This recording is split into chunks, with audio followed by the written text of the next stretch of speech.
সে তো বিষের জ্বালা সহ্য করতে পারবে না। ভোলানাথ কি করলো, নিজের কণ্ঠের মধ্যে সেই হলাহল বিষকে ধারণ করলো। তার কণ্ঠ নীল হয়ে গেল।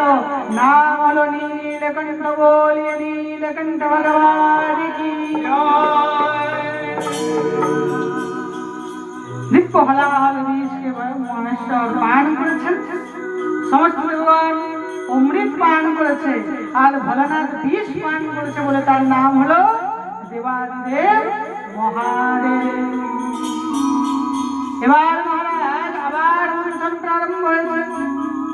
এবার মন্থন প্রারম্ভ হতেই কামধেনু উৎপন্ন হয়েছে। সেই কামধেনু জোয়ান দিল। তদন্ত উগ্রশ্রবা ঘোড়া বেরিয়েছে।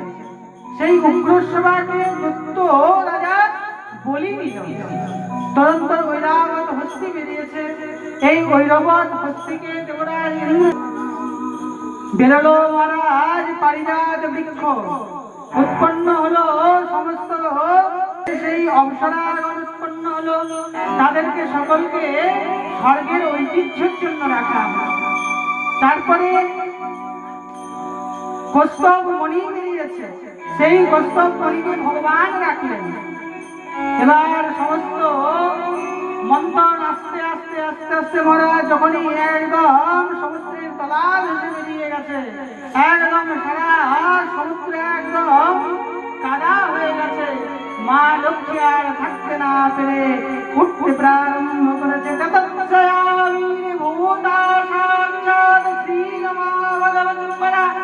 বলে লক্ষ্মী মাইয়া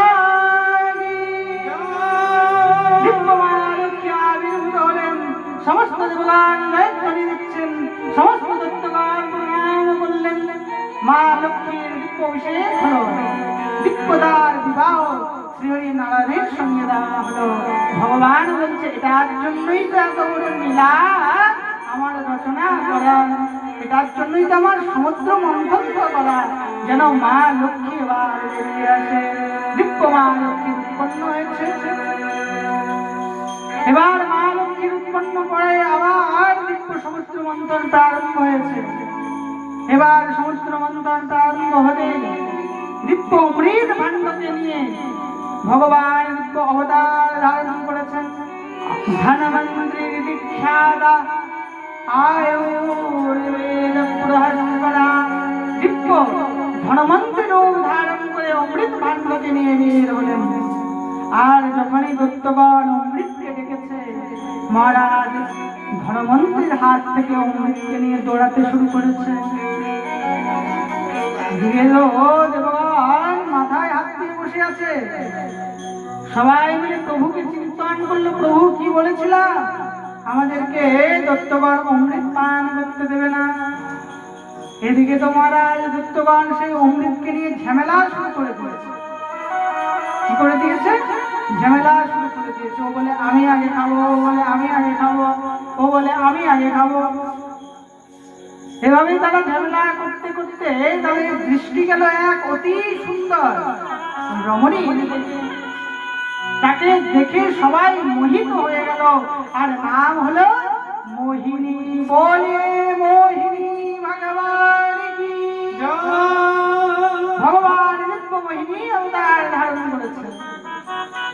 সমস্ত দত্তগণ দেখে তো একদম মোহিত হয়ে গেল।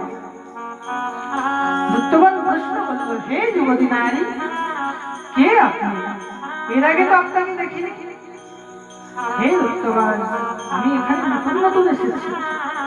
তোমরা কিসের জন্য এখানে ঝামেলা করছো? হে সিদ্ধা, এটা হলো অমৃত।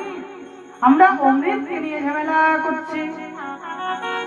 আমরা অমৃতকে নিয়ে ঝামেলা করছি।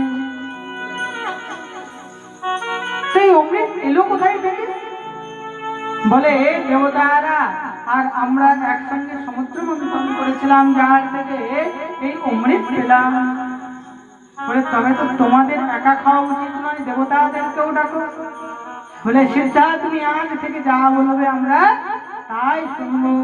বলে ঠিক আছে, তাড়াতাড়ি ডাকো। মহারাজ দেবগণকে ডেকেছে। একদিকে দেবগণকে বসালেন, একদিকে দত্তগণকে বসালেন।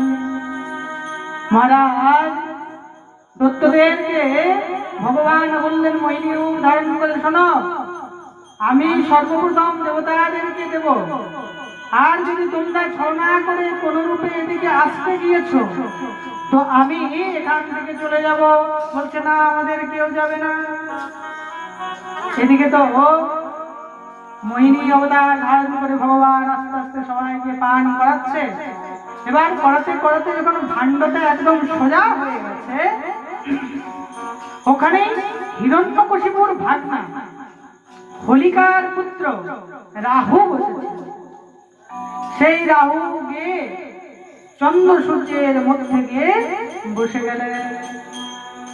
এবার আস্তে আস্তে যখন সবাইকে পান করিয়েছে, সূর্যকে পান করিয়েছে, মধ্যখানে রাহু পেয়ে গেছে। এবার যখন চন্দ্রদেবকে পান করিয়েছে, এই সূর্য আর চন্দ্র সঙ্গে সঙ্গে বুঝতে পেরে গেল আমাদের মধ্যে দিয়ে রয়েছে সে ভগবান দেবতা নয়, সে হচ্ছে একজন অসুর। কোনো দেবতা নয়, অসুর। সঙ্গে সঙ্গে রাহু দৌড়াতে শুরু করেছে। ভগবান মোহিনী রূপ ত্যাগ করে সঙ্গে সঙ্গে সুদর্শন অবতার ধারণ করে সেই রাহুর মস্তক ছিন্ন করেছে।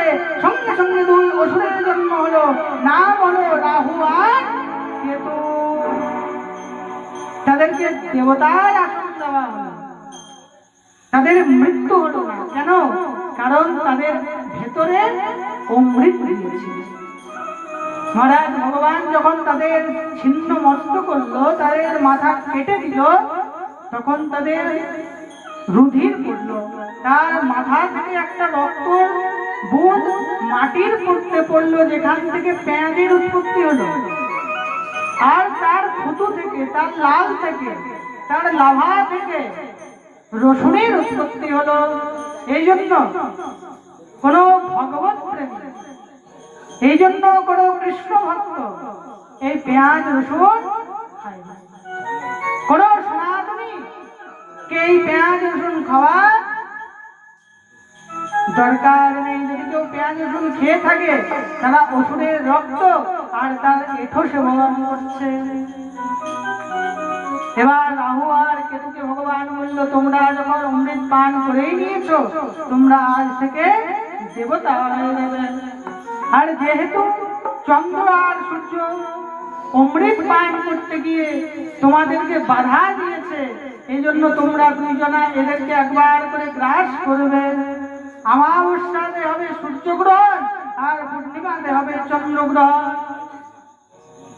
এইভাবে দিব্য সমুদ্র মন্থন হয়েছে। আর যখন সবাই জানতে পারলো যে আমাদের সঙ্গে ছল হয়েছে, অসুরগণ আর দেবতাগণের যুদ্ধ প্রারম্ভ হয়েছে, সেই যুদ্ধে সমস্ত অসুরদেরকে পরাজিত করে পুনরায় স্বর্গের মধ্যে দেবতারা ঐতিহ্য পেয়েছে। আর শুক্রাচার্য যখন দেখলো আমার সমস্ত শিষ্য মারা গিয়েছে, সে কি করলো? মৃত সঞ্জীবনী দিয়ে সমস্ত দত্তদেরকে বাঁচিয়ে দিয়েছে। বলি মহারাজকে বলল, শোনো, এক কাজ করো, তুমি এক যজ্ঞ প্রারম্ভ করো, এক যজ্ঞ প্রারম্ভ করো। সেই যজ্ঞটা কোথায় হবে? নর্মদা নদীর উত্তর তটে। আর এই যজ্ঞ যে ব্রাহ্মণ আসবে সবাইকে মুক্ত হস্তে দান করবে।